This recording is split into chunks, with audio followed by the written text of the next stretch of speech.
My best guess as to why they didn't drop the charges against us is because they might have been, it was a very difficult time for them, and they might have been accused of just concocting these charges with a view to getting Michael Copper and therefore to undermine Michael Copper.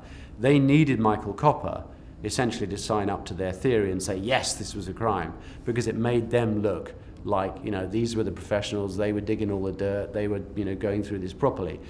The last thing they needed was someone to say, you know what, these charges here, you just dropped them, so that was just a crock, so you just did that to get to Michael Copper, and now you've got Copper speaking to you without any attorneys. You know what, you know, this is rubbish.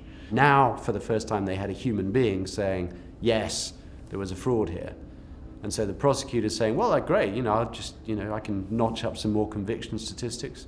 You know, what you've got to understand is that an awful lot of the prosecutors involved in this, and our prosecutor is a guy called Thomas Hanusik, he was one of the first, they parlayed their successes in the Enron prosecutions into very highly paid jobs in white-collar defense. Many of them go in there as a stepping stone to build careers. I think that's fundamentally wrong. I mean, I read an article about how much money the people in the Enron task force went on to make. I think that's disgraceful.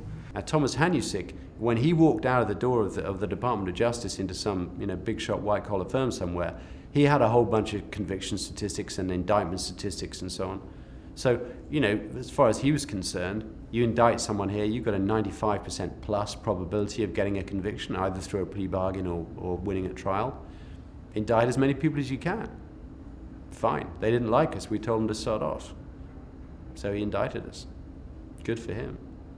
Well done, Thomas. It took me a long time to realise these aren't the good guys that I thought they were. You know, and I actually moan a lot. If you look at American TV now, night after night after night, it's CSI, Law and Order, it's all criminal stuff. They're usually good people. I think it's part of the process of brainwashing juries, because by the time jurors get in there, well, that's not, they don't do that. They wouldn't cheat, they wouldn't make things up, they wouldn't hide critical pieces of evidence, would they? And they do.